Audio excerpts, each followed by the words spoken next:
En 1880, il y avait quelque chose comme une trentaine de compagnies de transport maritime qui fréquentaient régulièrement le port de Montréal. Ces compagnies-là reliaient Montréal à la Grande-Bretagne, à la France, à l'Allemagne, à la Méditerranée, à l'Ouest américain.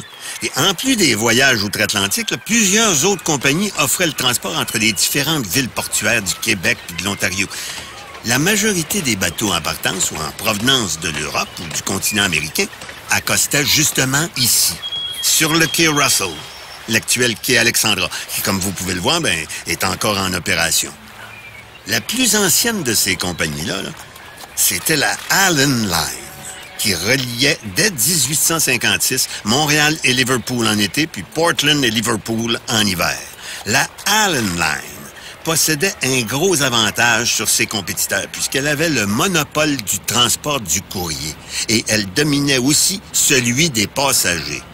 Les bateaux de la compagnie, ils jetaient leurs amarres juste ici, là, le long de la promenade, bien en vue du quartier général de la compagnie, qui était sur la rue des Commissaires. C'était l'époque des grandes vagues migratoires du 19e siècle. Et parmi les milliers d'immigrants qui ont fait le pari de refaire leur vie ici, il y avait un certain Owen O'Reilly. Owen O'Reilly, comme beaucoup de ses compatriotes, il fuyait comme la peste la misère noire qui rongeait son Irlande chérie. Originaire de County Cork, il s'est embarqué par un beau jour de printemps avec ses souvenirs puis ses rêves sur un rafiot en partance pour le Nouveau Monde. Le voyage prenait une bonne dizaine de jours. Les passagers étaient entassés comme des sardines. Alors, pour l'hygiène, on repassera. Disons que les armateurs puis les capitaines des bateaux, ils n'étaient pas toujours attentifs à ces petits désagréments-là. Après ça, on dira que l'argent n'a pas d'odeur, mais que voulez-vous?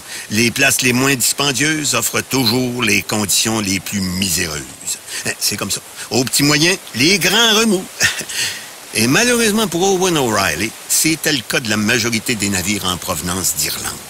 Après une escale à Québec, l'arrêt était obligatoire, Owen O'Reilly a pris un second bateau pour Montréal.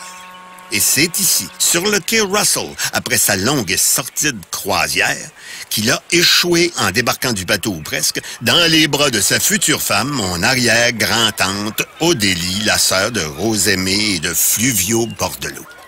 Car figurez-vous qu'elle faisait du bénévolat, la belle Odélie. Elle travaillait comme une sainte pour la soupe populaire qui accueillait tous ces immigrants qui déferlaient, souvent amaigris par le voyage, puis qui n'avaient pas grand-chose dans leur poche. Mais aïeux, hein? Tout est possible quand l'espérance se marie à la providence sur les quais du port de Montréal. En tout cas, c'est comme ça qu'on me l'a raconté. Prochain et dernier arrêt, l'entrée Saint-Pierre en face de l'édifice des commissaires.